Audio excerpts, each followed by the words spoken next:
Ipinagpatuloy ni Frieza ang pagbugbog kay Vegeta habang sinasakal ito ng kanyang buntot. Alam ni Piccolo na hindi na nila kayang iligtas si Vegeta at nanunood na lang sa takot.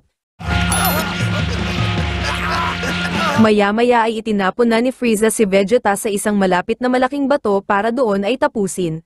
Pero bago yun ay ipinangako muna nito kina Piccolo na sila naman ang susunod. Ganun pa man sa huling sandali ay dumating na si Goku kaya hindi natuloy ni Frieza ang pagtapos kay Vegeta. Matapos magbahagi ng isang mainit na pagbati sa kanyang mga kaibigan, matapang na lumakad si Goku patungo kay Frieza at ang dalawa ay nagkakilala na rin sa wakas. Parang pamilyar kay Frieza ang mukha ni Goku, at nang marinig niya si Vegeta na tinawag itong Kakarot, bigla niyang napagtanto na isa ring Saiyan si Goku at ito ang anak ni Bardock, ang Saiyan na humamon sa kanya matapos ang kamatayan ni Haring Vegeta. Pinatay ni Frieza si Bardock at ang buong lahi ng mga Saiyan sa parehong araw. Nagmamalaking sinabi ni Frieza kay Goku ang pagpatay niya sa ama nitong si Bardock pero wala itong pakialam. Sinugod ni Frieza si Goku pero sinipa lang siya nito. Nainis si Frieza at gumamit ng Death Beam pero madali lang itong nailihis ni Goku.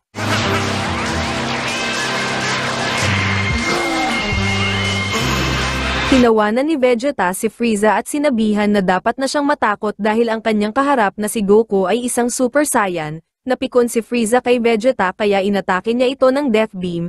Nang makita ni Vegeta na nagalit si Goku para sa kanya, sinabihan niya ito na itigil ang pagpapakita ng awa sa mga kalaban lalo na kay Frieza dahil hindi ito ang tipo na binibigyan ng awa. Sinabihan ni Goku si Vegeta na huwag nang ubusin ang kanyang lakas sa pagsasalita, pero ibinuhos pa rin nito ang kanyang huling lakas para ikwento kung paano ginamit ni Frieza ang kanilang lahi sa masasamang gawain at walang awang inubos sa huli. Si Goku na hindi alam ang buong istorya ng mga Saiyan ay naantig nito, sa wakas ay naunawaan na ni Goku ang dahilan sa likod ng galit ni Vegeta at ang katotohanan tungkol sa pagkaubos ng kanilang lahi, maging si Gohan ay nagulat nang malaman ang tungkol dito. Gamit ang kanyang huling hininga, hiniling ni Vegeta kay Goku na patayin si Frieza at huwag na itong hayaan na gumamit pa ng mga inosenteng tao. Pagkatapos nun ay tuluyan nang namatay si Vegeta.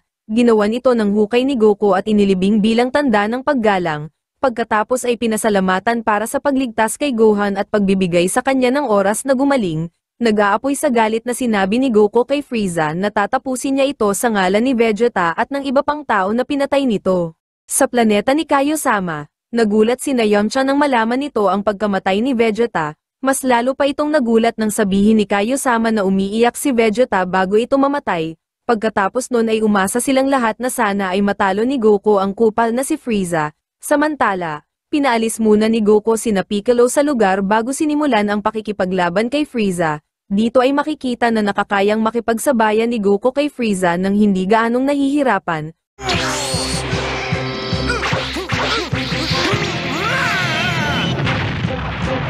Muntik nang matamaan ng ligaw na atake si Gohan sa sobrang tindi ng nangyayaring laban. Nagpatuloy pa ang laban ng dalawa hanggang sa maliit na lupa na lang ang matira sa pinaglalabanan nilang bundok. Nagtataka si Frieza kung paano siya nagagawang masabayan ni Goku gayong isang hamak na Saiyan lang naman ito na mahihinang nilalang.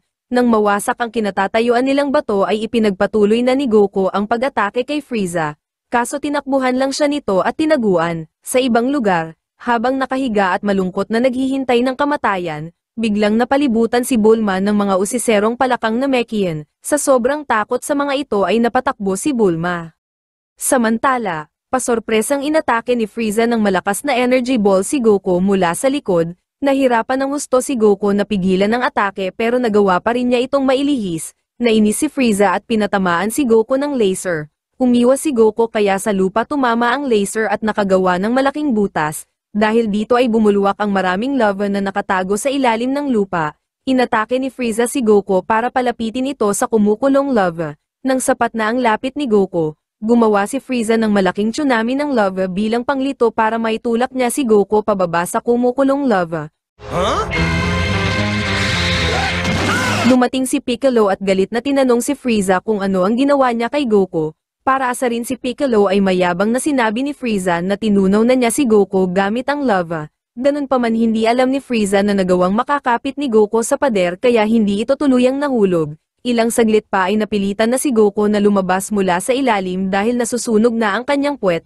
Mas lalo pang lumakas ang pagbulwak ng lava kaya pinigilan na ito ni Goku gamit ang Kamehameha Wave. Pagkatapos mapigilan ang lava, hiniling ni Goku kay Frieza na wag nang idamay sa kanilang laban ang planetang Namek. Pumayag si Frieza pero sinabihan nito si Goku na ang pagiging maawain niya ang magpapabagsak sa kanya. Sa Earth, nag-iimpake ng mga gamit si Chi-Chi bilang paghahanda sa kanyang pagpunta sa Namek upang iligtas si Gohan. Sinusubukan ni Ox King at Master Buten na pigilan ito, nang biglang dumating si Yajirobe at ibinalita ang matagumpay na pagkabuhay ni Piccolo at pagdating sa Namek.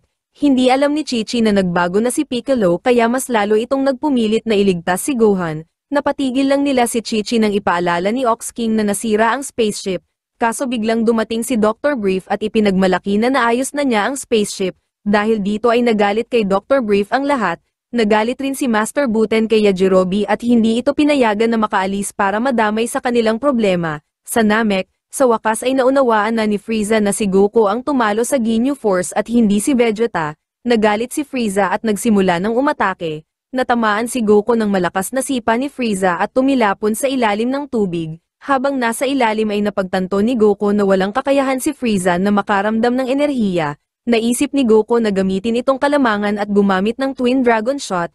Gumana ang plano ni Goku at nagawa nitong sipain si Frieza ng direkta sa mukha. Kaso hindi pa rin sapat ang lakas ng atake at lumabas si Frieza nang walang pinsala. Pinuri ni Frieza si Goku dahil ito pa lamang ang nakapagdulot sa kanya ng tunay na sakit bukod sa kanyang mga magulang. Sa pagpapatuloy ng labanan, gumamit si Frieza ng telepatiya sa malalaking bato at hinagis ito kay Goku. Ganun pa man ay madali lang itong naiwasan ni Goku at winasak gamit ang enerhiya. Nainis si Frieza kaya isang bato na kasing laki na ng isla ang sunod na hinagis nito kay Goku. Kumpiyansa itong sinalubong ni Goku at pinigilan gamit ang kanyang lakas. Kaso paglabas ni Goku sa malaking bato ay nahuli siya ni Frieza sa imprisonment ball at pinaglaruan. Nang magsawa na si Frieza ay nagdesisyon na itong patayin si Goku sa pamamagitan ng malaking pagsabog.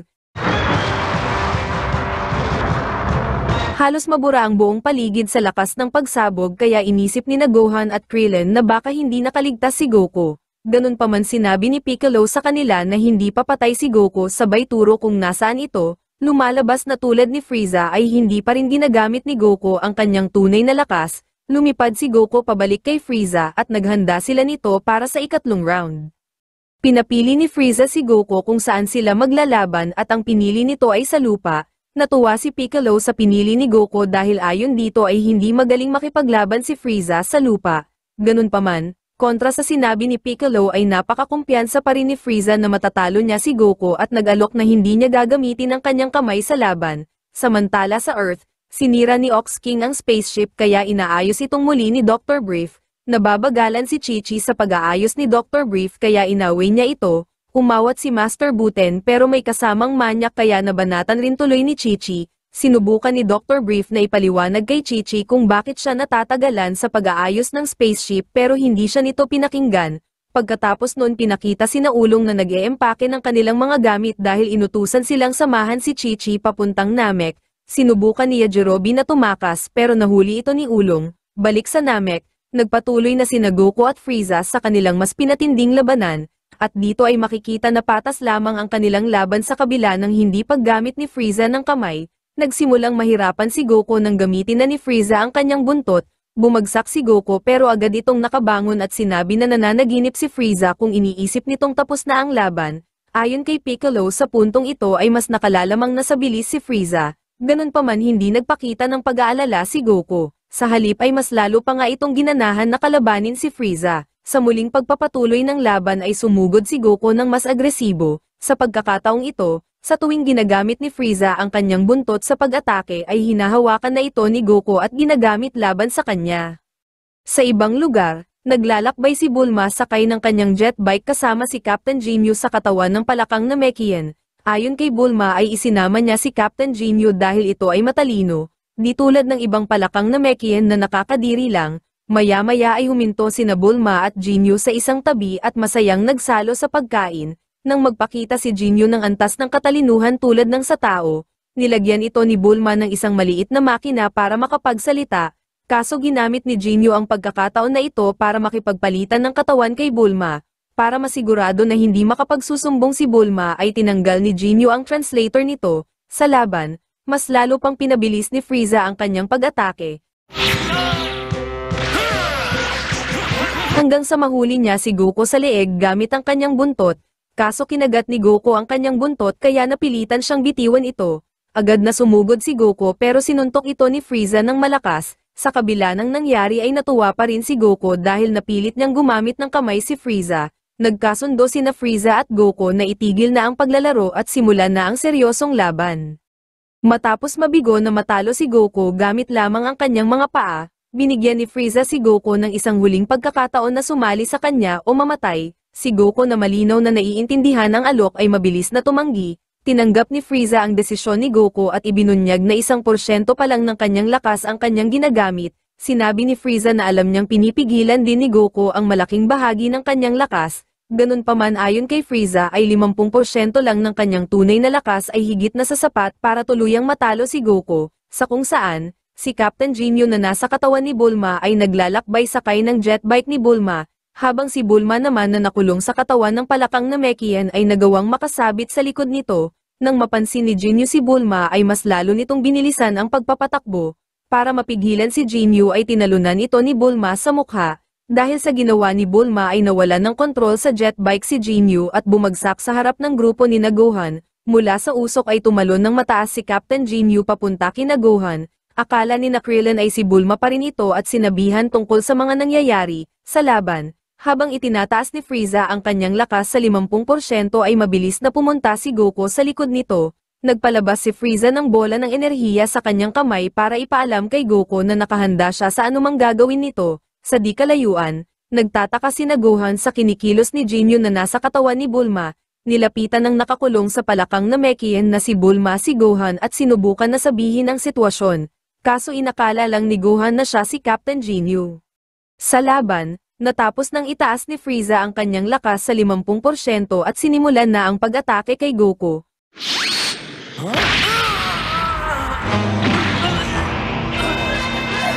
Malubhang nasaktan si Goku at napaluhod sa lupa. Natuwa si Captain Ginyu sa nangyari. Sinubukan itong pagsabihan ni Krillin pero siniko siya nito at pinagbantaan. Hindi masyadong nagtaka si Krillin sa ginawa nito dahil marahas naman talaga sa kanya si Bulma. Sa laban, hinamon ni Frieza si Goku na atakihin siya mula sa likod at tinawag na mahina. Nainis si Goku at inatake si Frieza ng sunod-sunod. Samantala sa Earth, si Chi-Chi at ang iba ay naghahanda ng umalis patungong Namek upang kunin si Gohan. Kaso ang Capsule Corporation spaceship ay nagmalfunction bago pa man makalipad. Balik sa Namek, nanatili ang kalamangan ni Frieza sa laban at madaling binugbog si Goku. Naramdaman ni Kaiosama mula sa kanyang planeta ang nangyayari at sinabi niya ito sa grupo ni Yamcha. Nanatiling kumpiyansa si Tien Shinhan na mananalo si Goku dahil hindi pa nito ginagamit ang Kaioken. Ganun pa man kinontra ito ni Kaiosama sa pamamagitan ng pagsabi na kanina pa gumagamit si Goku ng Kaioken times 10. Even when he's fully energized by the attack. I don't know. Samantala, natuwa ng husto si Ginyu sa pagkatalo ni Goku kaya nalaman na ng grupo ni Gohan na hindi siya si Bulma. Dahil wala ng lusot ay nagdesisyon na si Ginyu na gamitin ang kanyang teknik kay Piccolo.